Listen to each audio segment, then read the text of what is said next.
I don't think it's overstating it to say that they were a little on their heels. Japan, EU, Koreans this afternoon.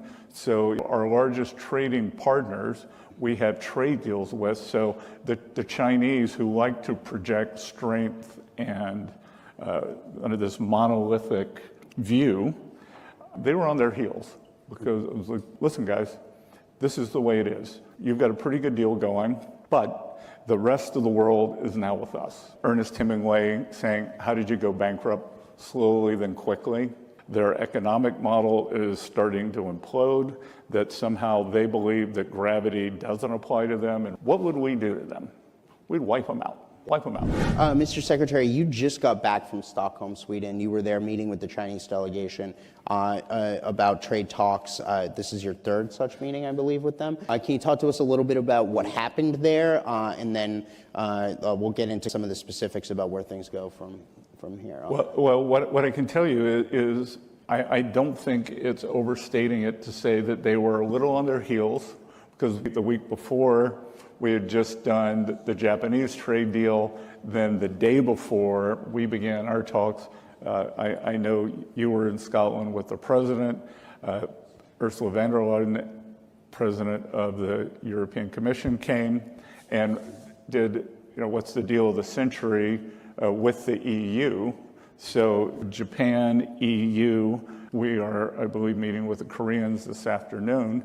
So our largest trading partners we have trade deals with. So the Chinese, who like to project strength and under this monolithic view, they were on their heels because it was like, listen, guys, this is the way it is.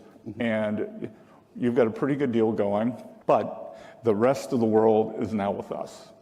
And you're not going to get a special deal. You're not going to get this. The EU is a bigger trading partner, and the more excess manufacturing. I keep telling them that the Chinese have to rebalance their economy.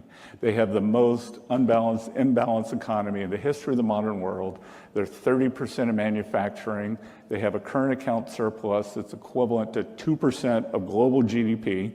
We haven't seen that since the 1870s, 1880s, when there was the British Empire.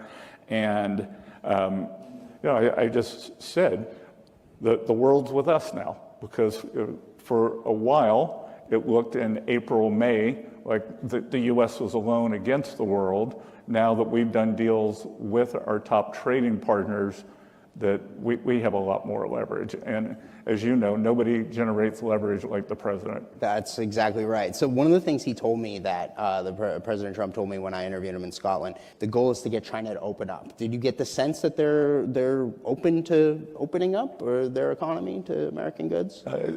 They will move at a very deliberate pace. I was in the macroeconomic investment business for 35 years. And I think probably the most overused saying recently is the Ernest Hemingway saying, how did you go bankrupt? Slowly, then quickly. I think that with a lot of these big economies, that it's a slow process, then it'll happen quickly. Like I remember the Japanese had the bubble burst. They didn't want to do much about it. Then Abe came, President Trump's great friend, Prime Minister Abe, came into office in 2012, and boom, the Japanese hit the accelerator and never looked back. So my sense is that it's not going to be a straight line, that they are doing, they have 5-year planning sessions. They are meeting for the planning sessions. It's called the 5-year plan. They are doing their 5-year plan in September or October. They'll announce the results of that in February. So I encourage them that if they are going to rebalance to more of a consumer economy, to make that known, that we'll see. I think the Chinese model, their economic model is starting to implode, that somehow they believe that gravity doesn't apply to them in real estate. They're in the middle of a real estate crisis. And I think that the rest of the world will have had it with just the Chinese pushing out these cheap goods. part of the discussion with the Chinese, they sell the precursor drugs for fentanyl. Sure. If I hear the opium war, we didn't create the opium wars, and that they were able to turn off the supply of rare earth magnets very quickly. If they wanted to, they could turn off the supply of these precursor chemicals. And I have had children of two friends from the richest suburb in America, Greenwich, Connecticut, die of fentanyl. Mm-hmm. Imagine what we were doing if there were a terrorist organization that were killing 200,000 Americans a year. What would we do to them? We'd wipe them out. We are pushing as hard as we can on cybersecurity. Mm-hmm. That Treasury was hacked. Before I arrived, OCC was hacked.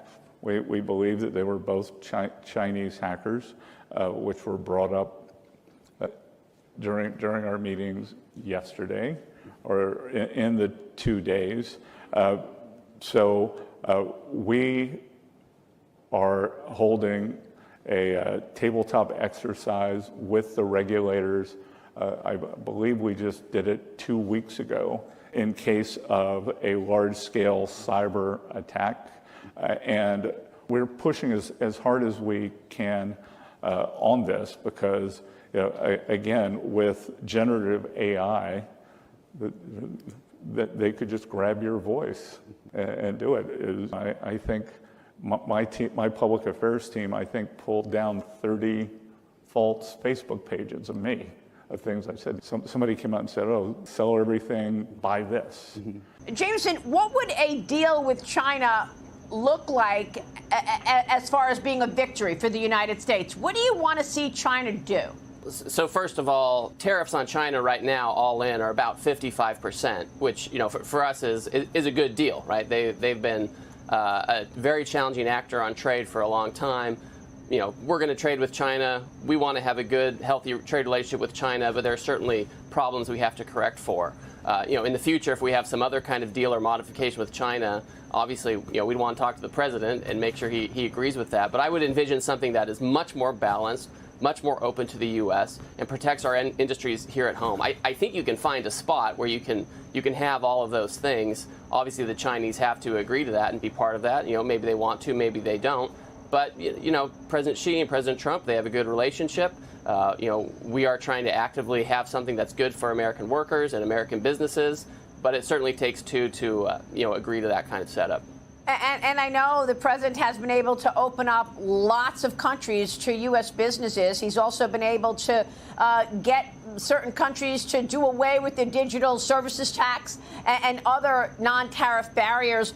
But China is a special case, and China has been tougher than the other countries, I assume, because they're undermining the United States at every turn. Whether it's surveillance or intellectual property theft or bringing pathogens into the country, fentanyl, COVID cover-up. How do you deal with those kinds of things? How do you negotiate with a player that has shown us that they're a bad actor? Well, first of all, you have to understand and acknowledge all of that. Everything you just said, Maria. I've been negotiating and dealing with the Chinese for many years. I've represented U.S. companies who have suffered from dumped imports from the Chinese. At the same time, this is a major economy. This is a big country. We have to be able to get along with these folks. Their economy and our economy, it's like a square peg in a round hole. They don't really fit together very well, and so it's resulted in a lot of costs to our industrial base. So you have to find a way to adapt to each other in a way where you can have trade. Maybe it's trade in non-sensitive goods. It's certainly trade that has to be more balanced. And you just have to manage that situation. Otherwise, you end up in the situation where we've been, where we have tens of thousands of factories going over there and millions of manufacturing jobs, and we just can't have that anymore. President Trump has put a stop to it, and we'll just keep working with the Chinese to make sure our economies can interact in a way that's beneficial for the United States. Will you be using the economic levers that you certainly can be pulling? And that is all those Chinese stocks traded on U.S. exchanges. We have the most liquid, deepest capital markets in the world. China wants those markets. They want to sell those companies to our investors. Would you use that as a lever to try to get the Chinese Communist Party in line with trade? We have enormous leverage over the Chinese. You have that issue with the stock exchange. You have certain products of ours that they need. They still rely on the U.S. dollar and will for a long time with respect to their international trade. So there's plenty of leverage. The goal is not to have some kind of tit-for-tat, leverage war with the Chinese at all. All of that is obviously there. President Trump has shown enormous strength in deploying certain tools to help them understand the leverage. Listen, I just got back from talking with them in Stockholm, and it was a very cordial exchange. We had a great conversation with the Chinese. We talked more about how to make sure critical minerals are flowing. We feel very confident in that direction.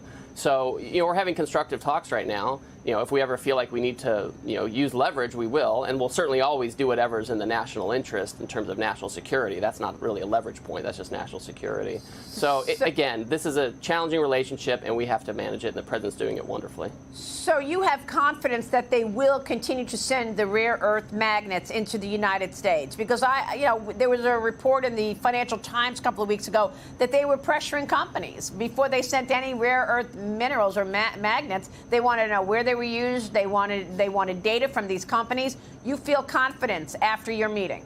We do feel confident, and part of this is in the data. We've already seen the rare earth starting to flow in a much better way since in April, and since our meeting earlier this week, we have even greater confidence on this front. Listen, the more we have government-to-government communication, from our staff all the way up to our leaders, the easier it is to manage these challenges. Our problems with China aren't going to go away overnight. We're fortunate that the president understands this and has equipped his advisors to deal with the problem.